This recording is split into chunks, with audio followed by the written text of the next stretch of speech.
It's the day after Christmas, which means you have just under a week to come up with New Year's resolutions. Do we have any for Brian Cashman and Hal Steinbrenner? Find out next on an all-new live edition of Locked On Yankees.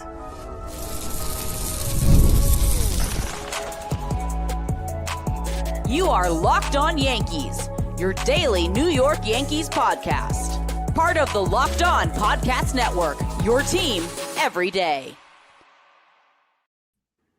Welcome to Locked On Yankees, which is part of the Locked On Podcast Network, which is now the #1 sports podcast network in the country. I'm Stacey Godsoulias. He's Brian McKeon. We'd like to thank you for making Locked On Yankees your first listen every day. Today's episode is brought to you by Gametime. Download the Gametime app, create an account, and use code Locked On MLB for $20 off your first purchase. Brian, are you excited that it's Fanmail Friday once again? Of course. How could I not be? It's the most exciting time of the year. Actually, you all did very well. We have nearly 2 full segments of insider questions, and YouTube questions are at the end. No offense to the people on YouTube, but the insiders get top priority. So yes, today's show, Fanmail Friday. If you're new, we do this every week. We answer your burning Yankee questions or dinner questions or read comments, and it's a lot of fun. And from what some people have told me, that Fanmail Friday makes them feel like we're family and that we get to commiserate about the Yankees together. Well, that's a good thing. I don't know. Did your family commiserate about the Yankees over Christmas dinner? When my dad was alive, yeah. Yeah, but now you can do it over Fanmail Friday. So at least you have that itch to scratch. Right. All right. So we start with our Locked On Yankees Insiders, and we always start with Betty. Here's Betty's question. Happy holidays to all Locked On Yankees watchers and listeners. I ran to the fireplace in anticipation of a notice that Boone is now a Met or anything else. I found a lump of coal instead, so I'll try to be better next year and settle for my new mixer. Stacey and Brian, what is the best gift you got this Christmas? Go Yankees.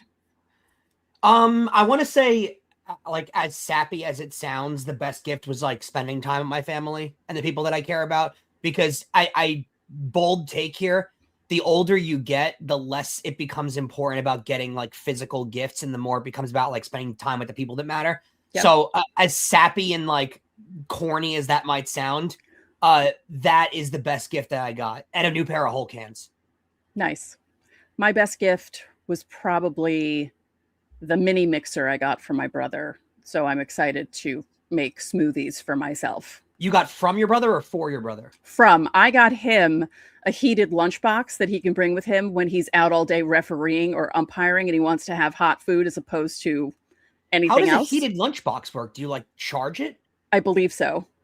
That's kind of cool. I didn't know that was an invention yet. That's pretty cool. Yeah, I saw it on where did I get it? I can't remember where I got it from, but I saw it and I was like, ooh, because my brother likes gadgets like that, and I thought it was perfect for him, and he was actually very happy with it. Because that's the thing, when you get older, if you don't have kids and you're buying for your siblings, you're buying for your mom, aunts, whatever, it's all about what you think they can use, obviously. Like when you're younger, you don't really think about that. You're just like, oh, I'll just get my mom a scarf. I'll just do this, do that. But when you get older, you think about, as you're becoming an adult, you think about what people need for I like gifts that show that you really know the person. Right. Like, not to toot my own horn, but like for my mother, I made a reservation and I'm taking my family out to the #1 queso ranked restaurant in the world, which is in Manhattan. Nice. And my mom is obsessed with queso. So like, that is like, I love the gifts that like state we know you. As much of a sense as that can make. Let's go to David F. David F. says, happy holidays to you both and all the insiders. Since the season of giving, what one gift would you ask that Hal and Cashman to give the team? I would ask for Hal to sell the team. I'm kidding. Oof. I don't know. One gift? I don't know. I want to go creative here. I don't want to go like roster wise, because we've dove into that enough, and I want to make this a holiday episode. Yeah. Free parking. Like, let us park at the stadium for free. They own all the lots. Let us, like, you make enough money. Yeah. I'm not asking you to lower ticket prices, but like, make the parking free. Yeah, because if parking were free, we would park there. We park up at Woodlawn and then take the 4 down. Yeah. Because make parking free. Yeah. Sounds good to me. All right. Next question from Insider Eric S.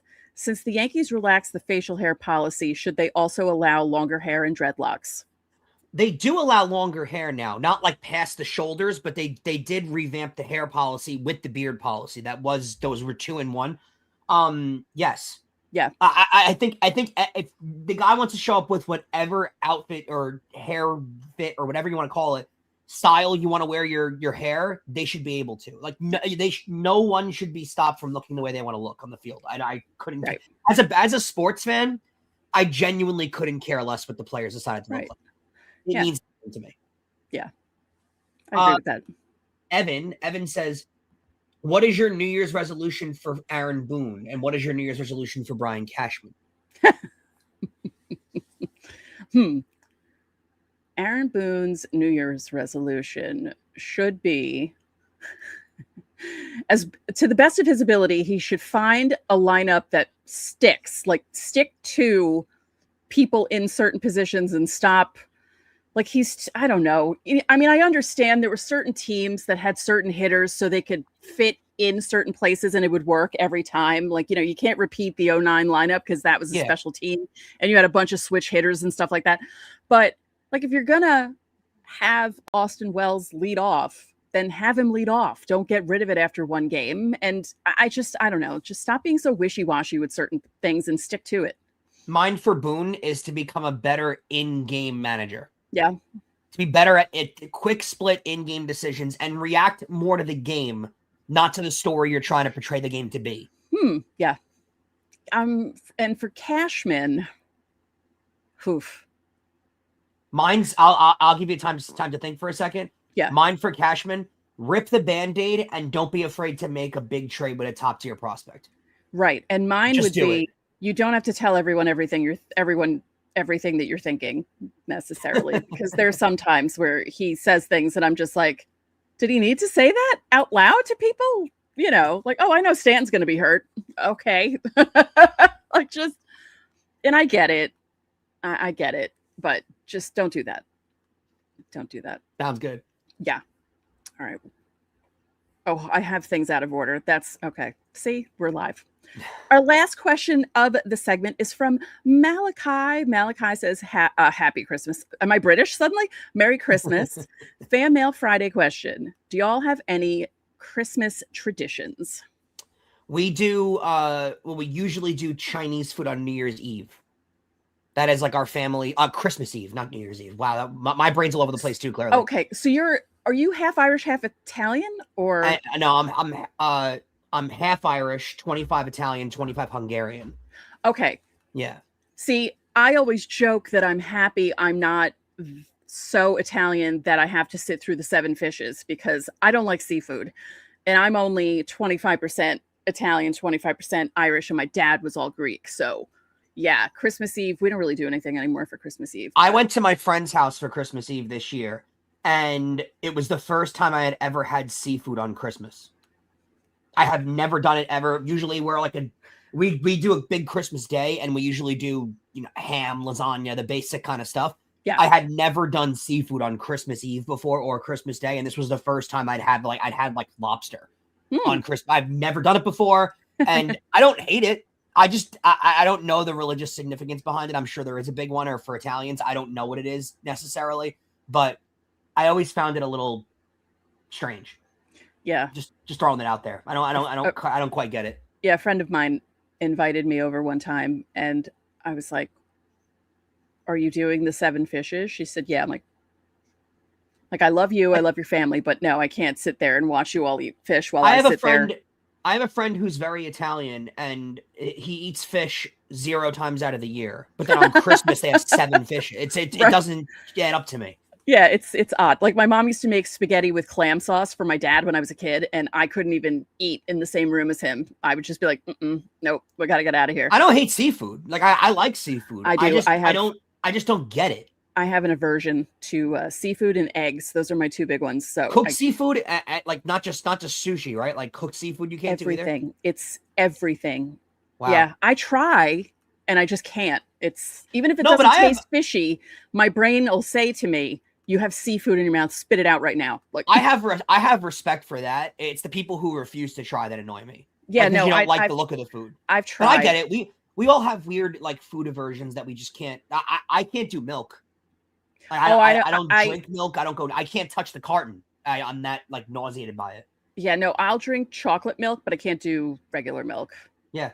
I was the reason, I think I've said this before. I was the reason they started serving chocolate milk in kindergarten because I refused to drink plain milk. I was like, nope.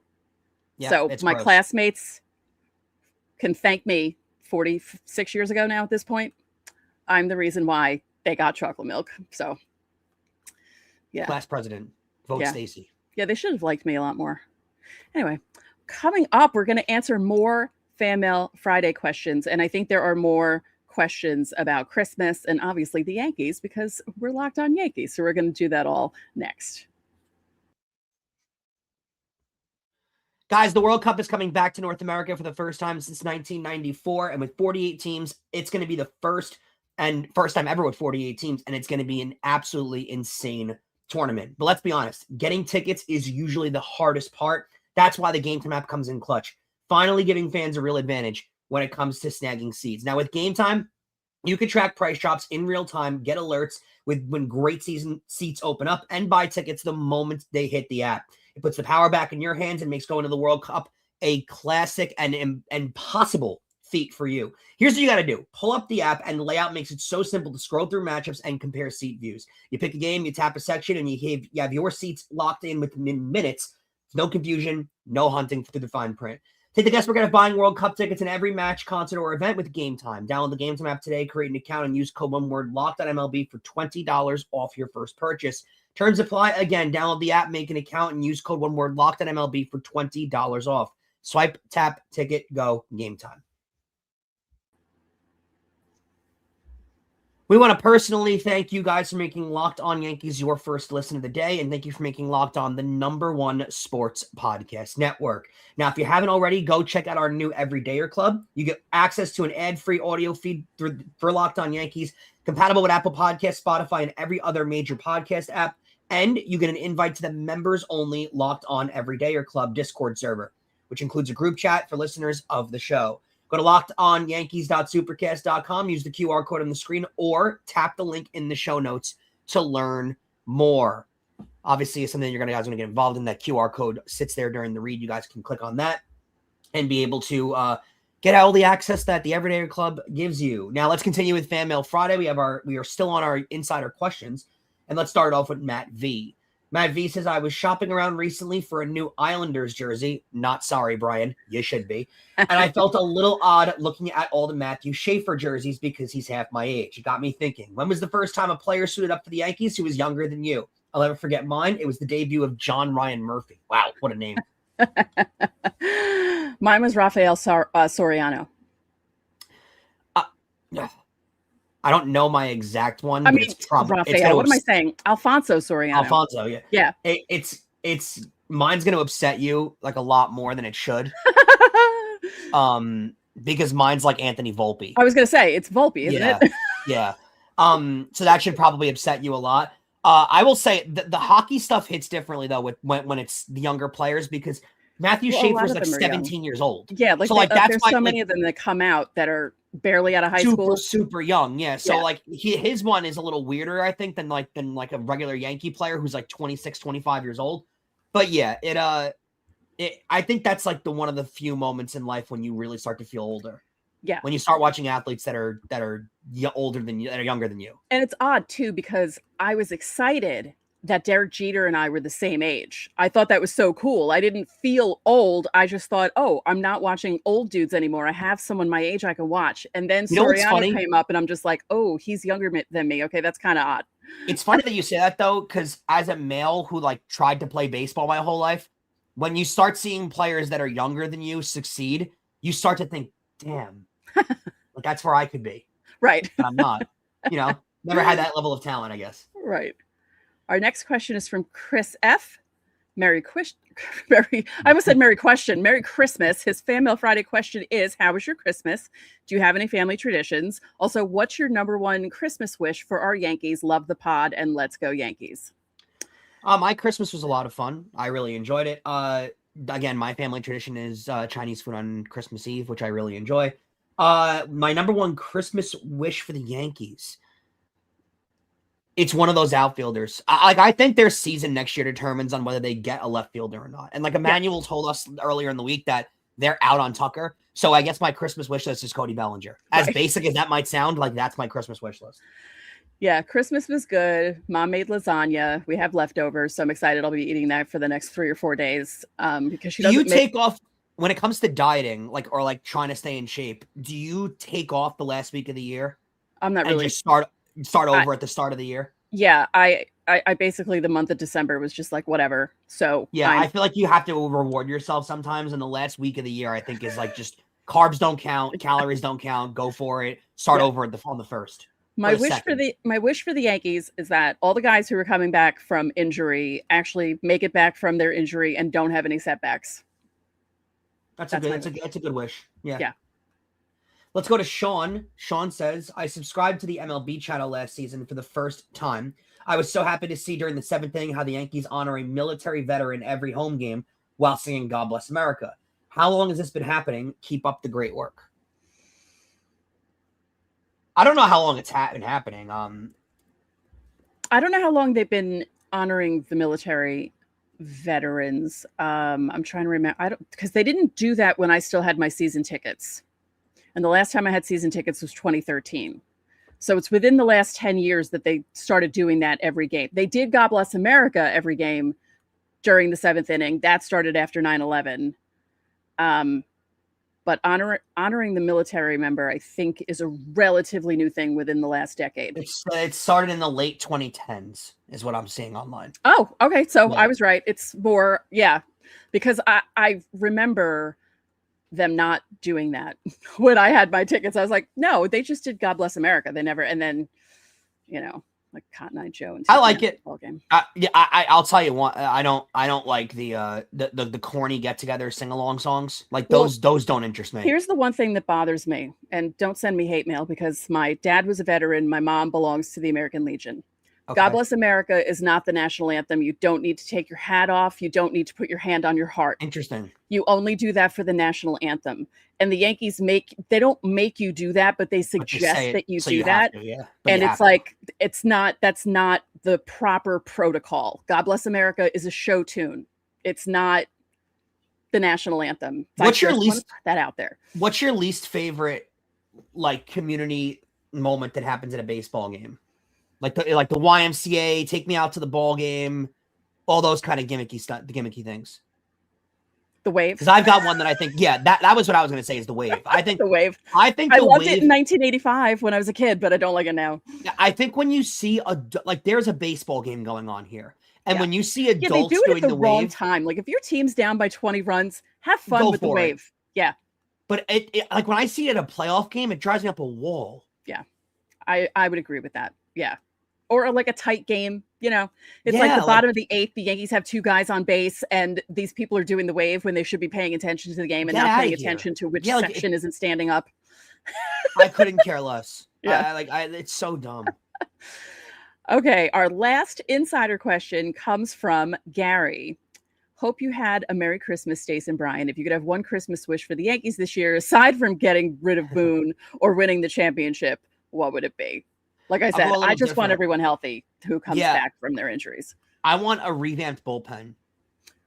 I want the bullpen to return to what the Yankee bullpen has been over years past, because it wasn't that last year. Yeah, I would agree. Let's go to that'll do it actually for the insider questions. You guys did an amazing job this week, getting deep into segment 2. So really, really happy about that.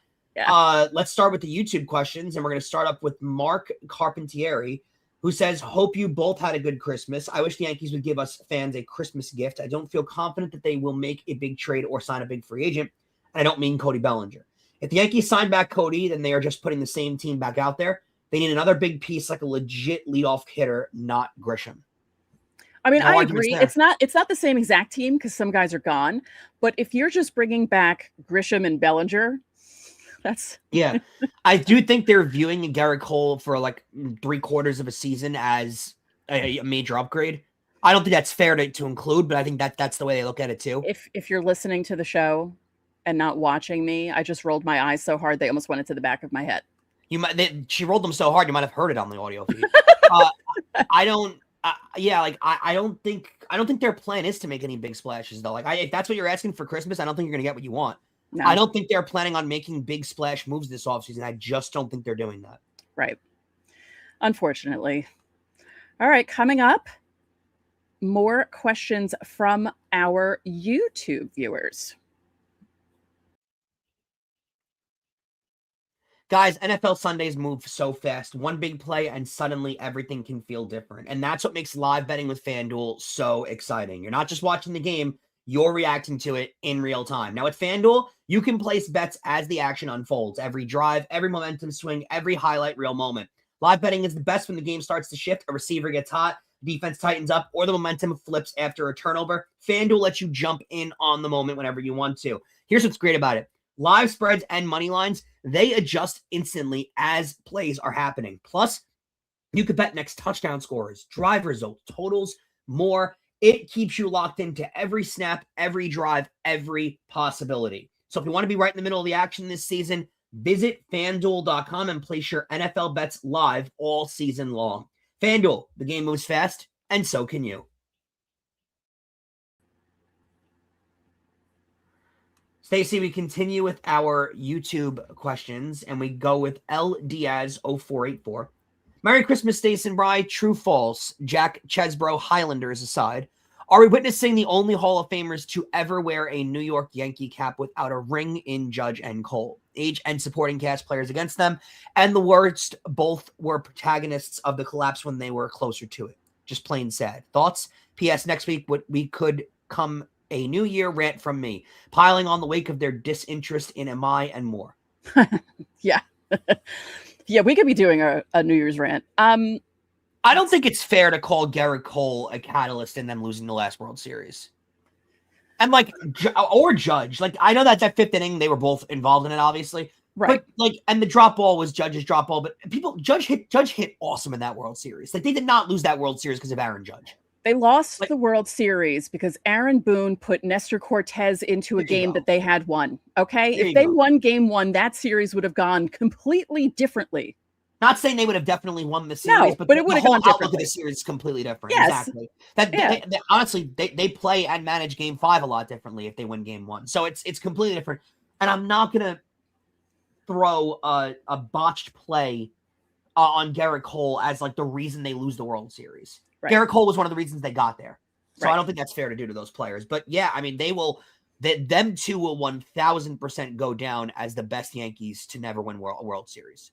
Like, not even close. Because they're both the best one that everyone obviously knows is Don Mattingly. They're both better than Don Mattingly when it comes to like career trajectory. Like, Aaron Judge is a shoo-in Hall of Famer at this point. There's no doubt. And I think Garrett Cole is too when all is said and done. So and Don Mattingly's not in the Hall of Fame. So they're both way more legendary players than Don Mattingly, and they're going to go down as two of the best Yankees to never go in, unfortunately. Yep. Our next question is from Kevin Sweeney. Hi, Merry Christmas. Do you think it is more important for the Yankees to prioritize pitching, left field, or something else in free agency, assuming they do anything? It's definitely left field. Like, they don't believe in Jason Dominguez fielding wise, and they need to upgrade there. They currently don't have a starting left fielder. And by the way, sneaky thing that no one's really talking about, Jason Dominguez is hitting terribly in the Dominican League. He's been awful down there. Like, I don't know if it's a confidence shake or he's working on things. I don't know what's going on, but he's hitting awfully down there. The urge is on to be getting a left fielder. They need one badly. Yeah. And, that's what it's got. The pressure's on them. It is. Like, they have to go make a move and they have to go get a left fielder. There's no other option. Let's hear from Papa Doe Preach podcast. I think it's Papa Do Preach, like Papa Don't Preach by Madonna. I guess he does preach. Yeah. He says, Merry Christmas. Name's Tony. I have a dog named Jeter. He's 6th on the all-time bark list. Corny, but I like it. I feel like some seasons the Yankees beat all the hard teams but lose to the teams they should beat, in air quotes. Some seasons are just the opposite, like last year. Personally, I have never cared when they lost to the sub-500 teams in the regular season because they weren't going to be there in the postseason anyway. How do you guys feel about it while it's happening? And can you think of any championship teams that had that kind of season? Tommy. See, at the time, I get annoyed by it because I think a good team should beat a bad team. Occasionally you can lose to these teams, but I don't like if they have trouble with bad teams. And I know it happens because it's baseball. Like there's always some team that's like a bugaboo for a good team. And it's usually a team that you don't expect to be the bugaboo because they should be so much better than them. And the Yankees have had years like that. It's always the Rays. It's always the Rays. When the Rays have bad seasons, the Yankees just don't beat them. I will say this. It does annoy me because good teams beat the teams they're supposed to beat. Right. They do. Like that. And honestly, I can't come up with championship seasons where a team just doesn't beat bad teams but beats only good teams. I can't come up. I guess if you used football, it's a different example because they play less games. Like you're going to lose games to bad teams in baseball because they play so many times. But when it comes to baseball, I can't think of many teams that played excellent against bad teams and poorly against excellent against good teams and poorly against bad teams and still wound up winning the whole thing. It's not as common. Right. Oh, I love this one. Okay. Next one from Howard Rose, 6553. Hello, Stacey and Brian. If you were the GM of the Yankees for the last 5 years, what kind of moves would you do differently? Big moves and small moves. And for the next 5 years, what plans and moves would you do? As always, love your show from far away. Can we take this further back than 5 years? Can we go back to 2019? Yeah, I was going to say that because I would have traded for Garrett Cole. I would have gotten him from the Pirates and not let him go to Houston. I would have given up Clint Frazier and Miguel Andujar and whatever else they wanted and traded him over because they would have won another World Series by now. Yeah, like I would have gotten Harper. Yeah, I would have gotten Seager. I would have signed Harper to the exact same contract Philadelphia gave him. Right. And honestly, he would have took it to play with the Yankees. 1,000% he would have took it. So I would have done that. Honestly, not like I don't know how you feel about this one, and like Yankee fans have died. This has died off, but I would have signed Machado to that deal too. Oh yeah. Like Machado, like for what all people say, like he's kind of disappeared a little bit in the news cycle because he doesn't play on the East Coast anymore and he's in San Diego. Look at his numbers since he's been there. He's a 30 and 100 guy every year, and he hits like 310. And he's a platinum glove defender. Like I would have, and he will on the first deal, he got 10 years, $300 million. Like for that production that he gives, like the Yankees were involved in both of those guys that offseason. Both of them, like Harper and Machado, and they make those deals. They've won at least one World Series by now, and they had the money. Like that 2017 offseason that you come off the ALCS, that's when you invest. Yeah. Because you saw the success, the young players. Kind of like what the Blue Jays did with Dylan Cease after making it to the World Series. Terrific points. Terrific point. Like they saw that they had the youth, Vladimir Guerrero Jr., not that he had it in the past, but really had his first top 5 player in the league season, right? You get great, you an emergence of a star in Trey Savage. You get great numbers out of some of your younger players, and now you're going to strike when the iron's hot. You realize your younger players are stars in this league. We're going to go spend a lot of money and go get a Dylan Cease. They're involved in the Kyle Tucker bidding. They might get him. That's when you strike. Like, could you imagine after that 2017 season when you see the emergence of Aaron Judge winning the Rookie of the Year and should have won the MVP, when you see Gary Sanchez and what he does, when you see Luis Severino and what he does, all this young talent that came up, Gleyber Torres, he came up the next year, but all this young talent that comes up and starts to play well, when you had an outfield spot and a third base spot open in the lineup for Harper and Machado, that was the time, Stacey. That was the opportunity to strike. That I'll never get past because Boston might not have the year it has in 2018 if you have those two players in your team. And even if Boston does, you might not lose that series because you have those two players. And in 2019, there's no way they lose that series if they have Cole, Harper, and Machado. There's no way they lose that series. Right. Still annoys me. Always will. Mm-hmm. Always will. Let's close it out with Casey Cotreau 7050, who says, if you could trade for any player to transform the Yankees into a juggernaut of a team and get another World Series to fill holes we have, who would you go after and who would you trade to get said piece? For any player. So like, it doesn't matter. Like I wonder if we're thinking it's the same person. No, you could say it. What I'm saying is I don't think it's just one guy that turns him into a juggernaut. Oh, all right. Because I was thinking, no, I'm thinking the framing of the question is if you can trade for any player, no matter who they're signed with. Like if you could pick someone off, you can poach someone from a team and put them on the Yankees. Shohei Ohtani. Yeah, I mean that's the obvious one. Yeah. I don't think Ohtani makes them a juggernaut. I think they need more than just Ohtani. But yeah, I would say Ohtani. Well, who would make them into a juggernaut if it's not Ohtani? They would like need Ohtani. No, but it says any player, like that one singular player. I think it would be Ohtani. No, you're right on that answer. My point to the response is I don't think they're one player from being a juggernaut. Oh no. As currently constructed, like they are multiple players away. So yeah, it's Ohtani for sure because you got the pitching and you got the hitting. Yeah. I mean, he's the answer for everybody. I mean, he's the best player in the game right now, and I love to give that award to Aaron Judge. And I think Aaron Judge is the best hitter in the game right now overall. But I think Ohtani's the best player in the game, and it's hard to argue that anymore. Yeah. Okay, so we have a few moments to chat with the people in the chat, and I'm seeing something interesting here. Look at this one. This is the last one. Ready for a fourth place finish for the New York Yankees in 2026. That is where they're headed. Too many weaknesses on this club. We can see it. Management cannot. I don't think. I mean, I think that it comes across as a little bit of an overreaction. I don't think that's too much of an overreaction though. Like they could finish fourth in the division, right? Yeah. Like Baltimore is drastically improved, and if you believe in kind of the flip floppy nature of how baseball seasons work, like Baltimore's due to have a better year.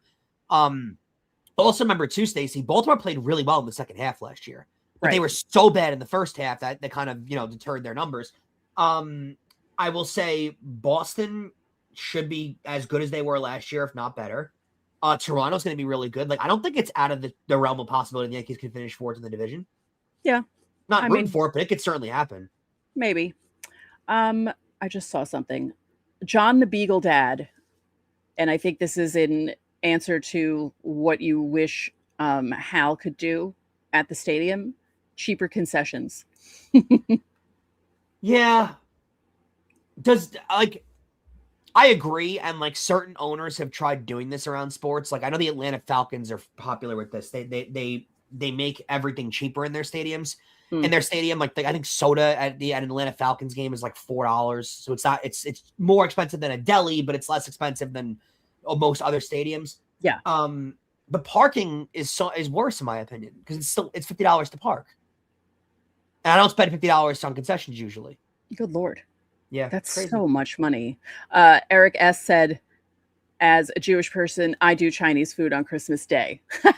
I know it's popular for Jewish people. They do it on Christmas Day. Look, we would have, but my brother doesn't like Chinese food, so that's the biggest news broken of the show. Your brother doesn't. Who doesn't like Chinese food? My brother. He doesn't like Chinese food. Like a lot of people probably could scoff at the idea of you not liking seafood, but I've heard that before. Like my mom doesn't like seafood, so I've heard that before. It's a more popular thing to not like. Yeah. Not liking Chinese food is criminal. How many have you met anyone else in your life who doesn't like Chinese food? My former best friend, she didn't like Chinese food either. I think Chinese food is tell me if I'm wrong. I think it's in the food categories of like pleasure foods. Yeah. I think it's in the same category as like pizza. Like, who doesn't like pizza? It's one of the most satisfying foods you can ever eat. Chinese food. Yeah. What's your favorite? What do you like eating? I'll go with a shrimp egg foo young with some gravy on the white rice and make my own fried rice. Kind of, I'll do that. I always go white rice generally. Like I'll go sesame chicken with the white rice. Oh, nice. So the sauce kind of gets on it too and everything. Like I am big on that.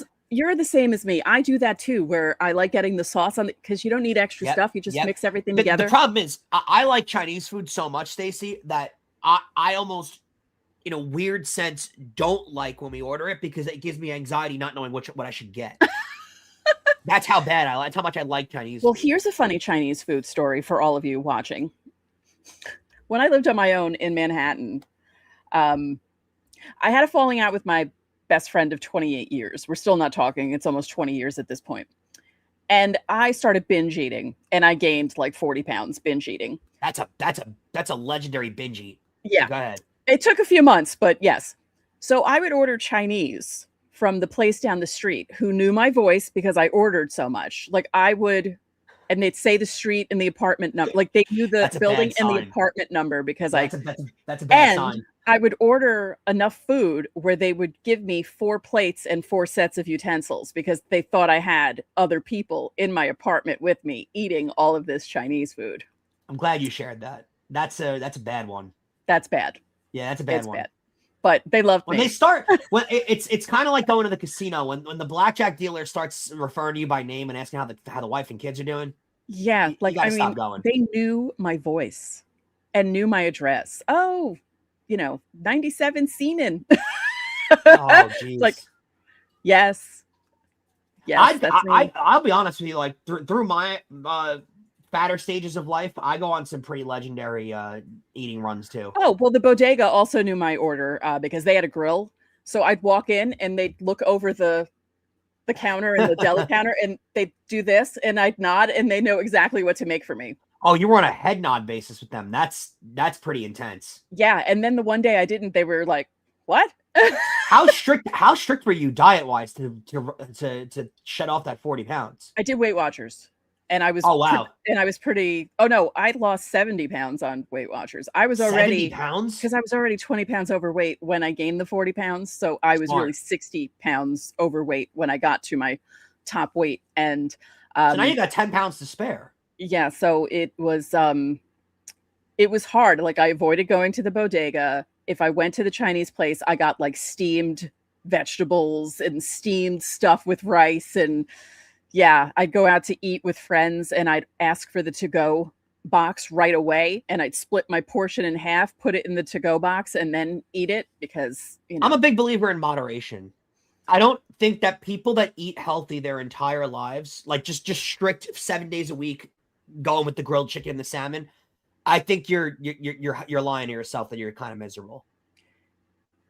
Yeah, you gotta enjoy like. Well, I knew myself because I have the ability to eat really good, like good for you food and not get bored with it, and then I also have the ability to eat really bad food and binge eat on it. So, like instead of having ice cream, I would do yogurt when I was hungry at night, and like that sort of stuff. Like I would substitute things.